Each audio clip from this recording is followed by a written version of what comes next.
Good evening. We're up to segment 22 in our Ask Zevi series. I hope all of you are safe and healthy, your families, as we wait for this lockdown to end. Hopefully soon. We're starting to see some good signs, light at the end of the tunnel in our great city of New York. This week they rolled out a couple of they didn't open any departments, but they started accepting gas authorization and certification of objections, sign-offs. That's good. That's good news. Today I want to talk about something that's bothering me. Not my typical, part of the Ask Every series. It's just painful for me, and I want you to hear me out. There's all this news going on about, de Blasio coming under attack for his warning of the Jewish community gathering for a funeral. A lot of comments are being made about that, attacking de Blasio. I'm not a fan of de Blasio. I don't agree with his progressive agenda. I don't think he's a good mayor for the city. I think his policies are terrible. That's not the point. I don't think he's anti-Semitic. I think he's a friend of the Jewish community. I think he's proved that over his long-time relationship that goes way back with our community. I'm not getting into that. That's not the point. But the thing that really bothers me is, these guys, our community. Let me just make a point. The Jewish community is a very close-knit community. Every community is made up of a lot of individuals, a lot of different smaller groups, and different areas, different people. But the amount of the closeness in our community is unbelievable. The amount of charity that goes on, in the Jewish community in New York City alone is just mind-boggling. Now, with that being said, when one individual or one hothead or misguided person in my community, doesn't make a difference what community, does something that endangers the health and safety of the city, he doesn't represent the Jewish community. He does not represent me. Period. I tell my children all the time, whenever anything like this is pointed out in the news or anything of this sort, I sit down with them at dinner and I tell them, this is not what we stand. This is not the Jewish community. This is just one guy that made a dumb mistake, one idiot.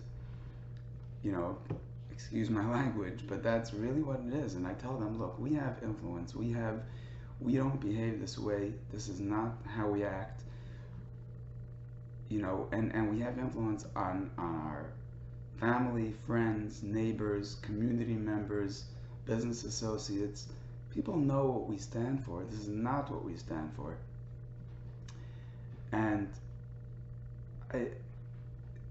just to bring it into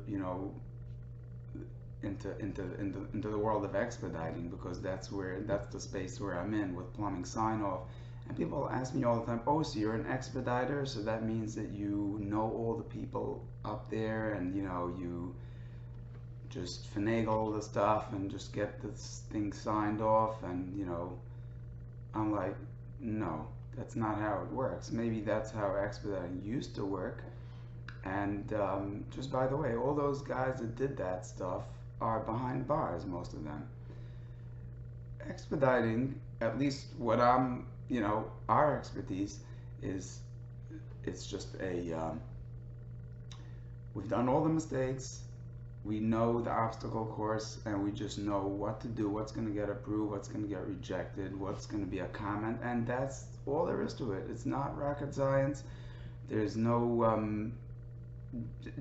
bribing anybody or twisting anybody's arms or knowing this guy or that guy. it's just a lot of experience. Penny's been doing this for close to 20 years, and that's all there is to it. Honesty, integrity, knowing the ropes of this great city that we love. And I just want to share, uh, you know, it's always just that one man in the street, one troublemaker that's sort of painting that picture of Jewish community. I'm not represented by that guy. That's what I want to just make it clear. I want to be the person that's representing the community. How about that? I just want to share a very heartwarming personal story happened in my family. My parents bought the house where we grew up in Brooklyn. I think it was 1979 when the area was at that time predominantly Italian and was switching over to Jewish. And we had a shared house with well, downstairs there was an Italian, two brothers owned the house, and upstairs was an old-time American family, the Burlingames. And then we had the other side of the house, ourselves and my grandparents. We lived together, and my mother had a great relationship with this Mrs. Burlingame, and very friendly throughout all the years. And it's just one remarkable story. It stands out. I didn't forget it for many years. When the two Italian brothers, when they died and the house was sold to the Jewish family, so the Burlingames decided to move, and vacate the house for the the new owners. And the plan was they're going to move out to, I think it was Long Island, to where her daughter lived. And as the moving date came closer, my mother met her. So, Mrs. Burlingame, how are things going? How's the move? She's like, well, we found an apartment down the block, and we decided to change our plans. We're not moving to Long Island. We're staying right here on this block. And when my mother expressed shock, like, you're not moving to to be close to your daughter, she said something I just can't forget it. It was just so beautiful. She said, look, Mrs. Lamb, we've been close for a long time. I love this community.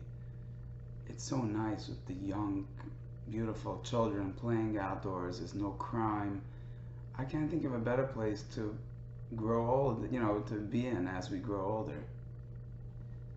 That's the Jewish community to me. Let me know what you think in the comments, whether you agree, don't agree. I want to hear your thoughts, and if you have any nice stories to share, always looking for a great story. Have a wonderful evening. Looking forward to be with you next week, segment 23.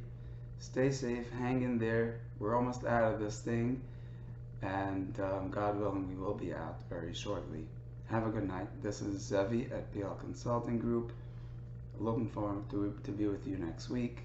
Shoot me an email if you have any questions. info@plconsultinggroup.com, 718-483-8556. Thank you.